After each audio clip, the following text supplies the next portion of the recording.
Well, in fact, this morning from the ramparts of the Red Fort, the Prime Minister essentially underscored the point. The success of Operation Sindoor was because of modern warfare, more importantly, something that was developed here in India. The reality is this, ladies and gentlemen, over the last 10 years, the importance that has been given to Aatmanirbhar Bharat clearly was reflected on the battlefield. And to power this, you've had multiple defense technology startups really coming into the picture. And this story that we're going to play out in a short while from now will highlight what we have essentially achieved because of the deep technology innovation that has been done in the country over the last few years. And it's like you and I could actually play a larger, important national role, if at all we believe in Aatmanirbhar Bharat. But without giving away the full story, Shravan, I'll just say that the next two members that we want to highlight, their names are Sourya Choudhury and Jayant Khatri, students from BITS Pilani, Hyderabad, who are redefining India's defense capabilities. They're making homemade Kamikaze drones that are already being used in the army, from classroom theory to combat reality. These are the youth who are the future of what the Prime Minister calls self-reliance in defense.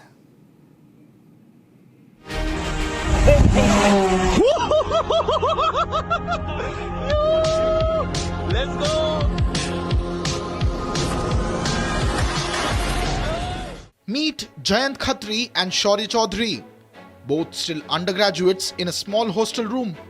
They built a radar-evading Kamikaze drone capable of flight at over 300 kilometers per hour, carrying 1 kilogram payload, all from off-the-shelf parts. Earlier this year, they co-founded Apollyon Dynamics.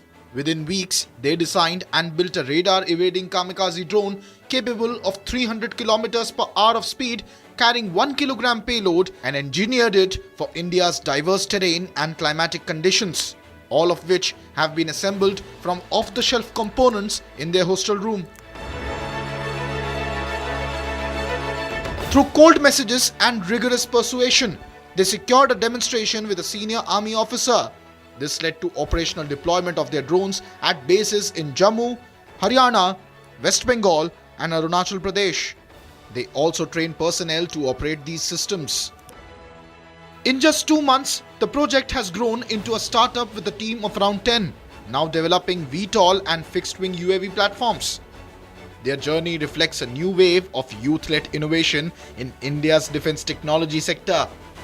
They are people who inspire young entrepreneurs to think big.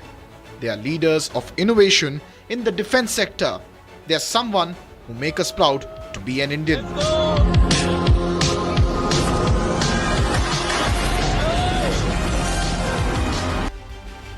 Jayant and Sourya, thank you very much for joining us on Proud to be Indian here on Republic TV. I must share this, Niranjan and Akanksha, the story of Jayant as well as Sourya, something that I heard in the Ministry of Defense as to how they actually managed to convince them. Sourya, I think that's a story that the entire nation should really know as to how exactly young students, part of the BITS Pilani Hyderabad campus, did actually manage to convince the army that, look here, what we have built is something that the army is not going to buy it only for one unit, for multiple units. Multiple Indian Army units are now using a technology that has been developed, ladies and gentlemen, by these two young boys. Sourya and Jayant, first with regards to how you managed to convince the Indian Army. Hi, so I'm Jayant, and I started with cold mailing and reaching out to army personnel on LinkedIn. And luckily, I got a message back from Lieutenant Colonel Nimesh Tilani. We just promised an NCNC demo. That is, we just went there in Chandigarh. And in that unit, we just had a no cost, no commitment demonstration of our drones. So we demonstrated our drones, and it was a product that they liked. And after our demonstration, they procured few of our drones. And after that, we started getting more referrals in this industry that their drones are good, you can use these type of drones. And mostly it was just cold outreach. And we got lucky with we got a reply from Army as well. Shaurya, So was there, that's where we got lucky. is it similar to the stealth capabilities that you've actually designed? When you would say the cold calls that you were actually making, it's also enveloped with the stealth facility that you have actually developed. More importantly, how did you really manage to convince them that this is going to be, operationally viable for them? And the very fact that always what we have seen with regards to defense procurement, it's been long drawn. You have bureaucratic hurdles. Did you all face any of it? See, so for how we managed to convince them, I think the formula here is go ahead and demonstrate in front of them as much as possible. Take whatever is thrown at you and show what your machines are capable of. So what we did in this case was, it would be one thing if we had gone to the military and just, explained the capabilities of our drones, told them that it could fly at a certain speed.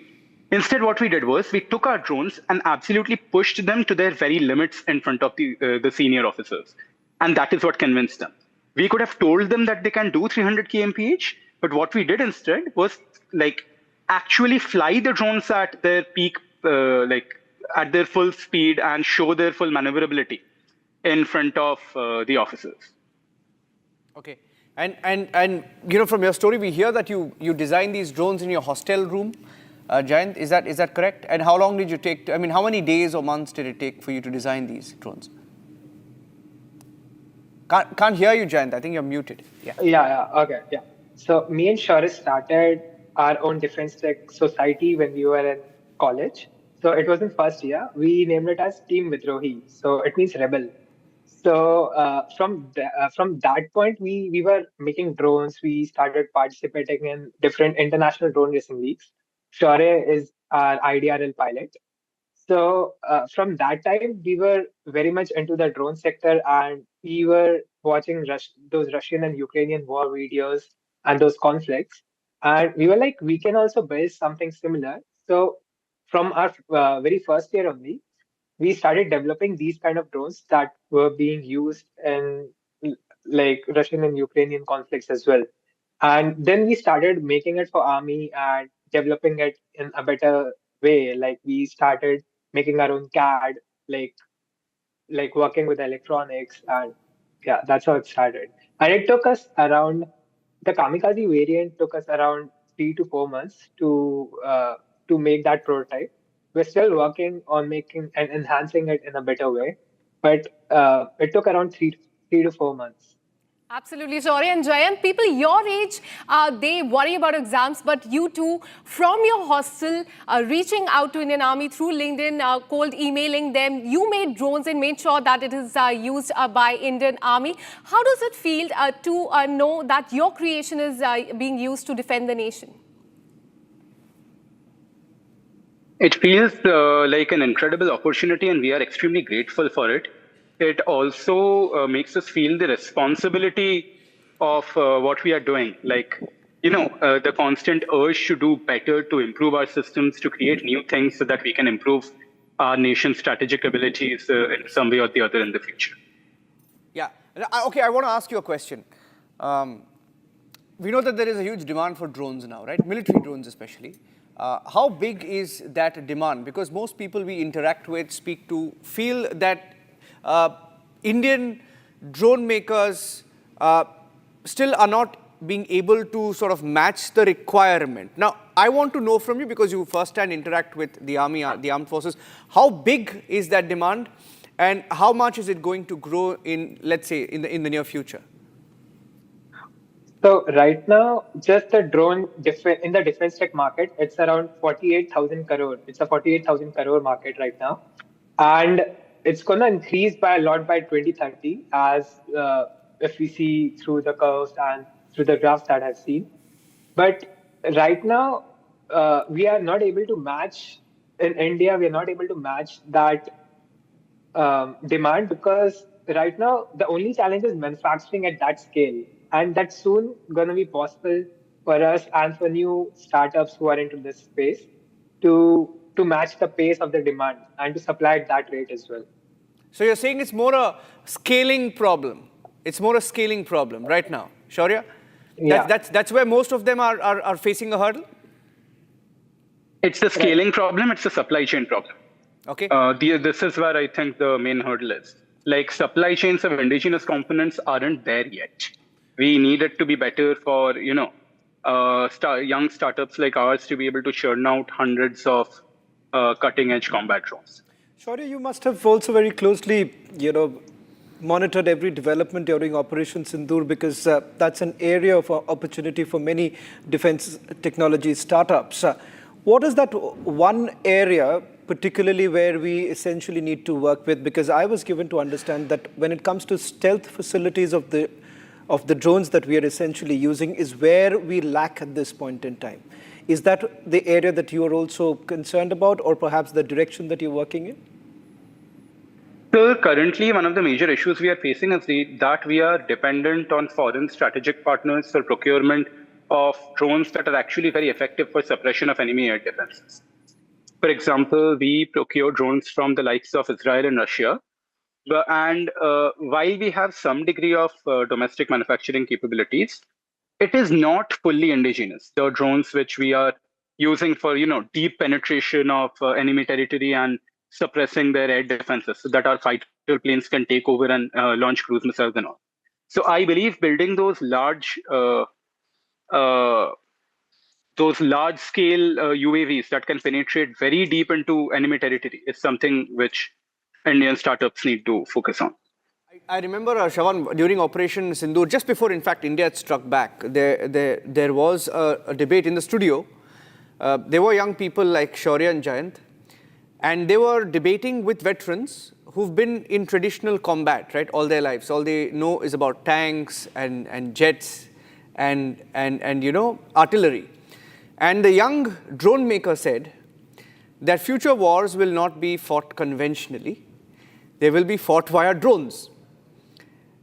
And a lot of the veterans and the military analysts were not happy hearing that. They actually countered him. But lo and behold, when Operation Sindoor happened, it were the drones that came in first, right? And it is the drones that will be perhaps the future. Can I just add? Please. Can I just add part of my experience when I was covering the Ukraine war, something that Jayant was also pointing out, that for the longest time we thought that the war is going to be over in just about 10 days, which never happened. And then we always wondered how exactly is the Ukrainian army being able to sustain this. I had the opportunity of going to one particular unit, that was the drone unit of the Ukrainian army. And interestingly, they were not traditional soldiers who were part of the drone unit. And as the Jayant and Shaurya have been saying, perhaps they've borrowed it from there. But the reality is this, that there were filmmakers who were basically part of the drone unit of the Ukrainian army. And the fact of the matter is that it was a game changer. The fact that you saw that entire convoy of the Russians actually stuck outside the capital city of Kiev, it's because of the work, the handiwork of the drone manufacturers in Ukraine. The youngsters who are in Ukraine, they've valiantly fought it out. And it turns out like people like Shaurya and Jayant have actually added that value, that value addition has been done to the Indian army too. Yeah, you think that's the way it's going?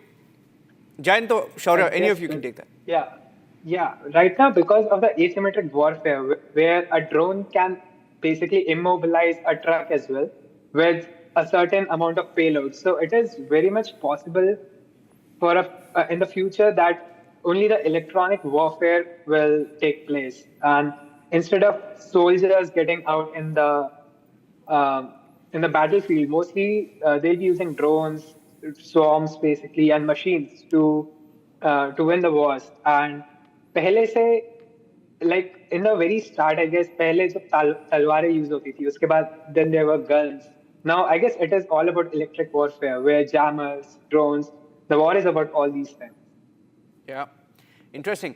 Very, very proud of your story. In fact, it's an inspiration for many of not just your age group, but people much older, hoping to get into and do something for the country. And the Prime Minister spoke about it, like Shravan said today. A large chunk of what the Prime Minister spoke about today was only about self-reliance. So, proud of your work. Thank you for joining us here on Republic TV on the Proud to be Indian program. Shaurya and Jayant, congratulations and all the very best. Thank you so much.